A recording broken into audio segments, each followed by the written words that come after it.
बहुत सारे लोग आते हैं, कहते हैं कि हमारे को दिखाओ कि देवी देवता किसको दिखाई देते हैं। तो भगवान सूर्य वो प्रत्यक्ष देव हैं। सूर्य नारायण प्रत्यक्ष रोज बिना किसी छुट्टी के, बिना किसी नागा के जो है नित्य प्रति आते हैं।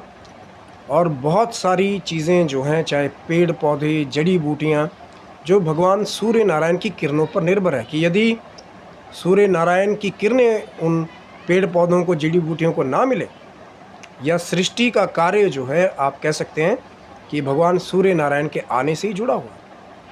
सर्दियों में यदि हमारे को आग और सूर्य नारायण ना मिले तो सोचिए फिर कैसा रहे। लेकिन जो सूर्य नारायण की जो पहली किरणें हैं, जैसे ही सूर्यदेव उदय हुए, तो जो कोई भी प्राणी या जैसे हमारा जो मानव शरीर है, जो कोई भी उन किरणों को प्रतिदिन ले कि जाए। अब पहले तो क्या होता था कि सिर्फ अंग वस्त्र होता था। ऋषि मुनियों के ज़माने में या पुराने ज़माने में देखेंगे तो टी शर्ट्स और शर्ट्स नहीं होती थी, ये अंग वस्त्र होता था। तो हमारा जो हृदय चक्र है, कहीं ना कहीं जैसे ही सूर्य नारायण के आगे गए, वो जो पहली किरणें हैं, अब आप बच्चे पढ़ते हैं ना कि प्लांट्स अपना या पौधे अपना खाना खुद बनाते हैं, फोटोसिंथेसिस का जो प्रोसेस है वो सूर्य नारायण की किरणों के द्वारा ही मुमकिन है।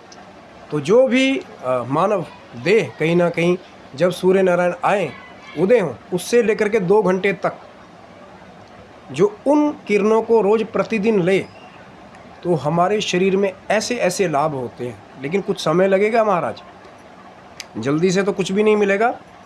तो वो जो किरणें हैं जब हमारी देह को प्राप्त हों, तो फिर आप देखेंगे कि एक तो कई बार ये कहते हैं कि जो त्वचा से संबंधित रोग हैं कहीं ना कहीं, तो वो कम होने शुरू हो जाते हैं या आएंगे ही नहीं।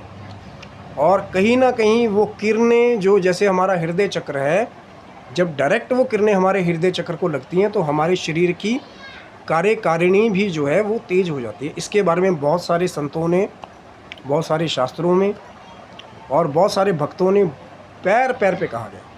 तभी तो कहा है ना कि ब्रह्म मुहूर्त में उठी, और वो जो सूर्य जब उगते हैं तो फिर संध्या आराधन के बाद फिर कहीं ना कहीं डायरेक्ट अर्घ दीजिए। अर्घ के बहाने से सूर्य नारायण की वो किरणें आपके शरीर को मिले, और फिर उसके बाद कहीं ना कहीं आप देखेंगे उसके बहुत सारे चमत्कारी लाभ हैं। वो जो किरणें हैं, वो जो अमृत किरणें हैं भगवान सूर्य नारायण की, जब आपके शरीर को धीरे धीरे धीरे करके, आप कोई ये कहते कि भैया एक दिन गए और उसके बाद अगले दिन नहीं जाना, तो ये कहीं ना कहीं कोरी कल्पना है। थोड़ा समय लगेगा, शायद कुछ दिन कुछ महीने लगें, लेकिन अगर नित्य प्रति कहीं ना कहीं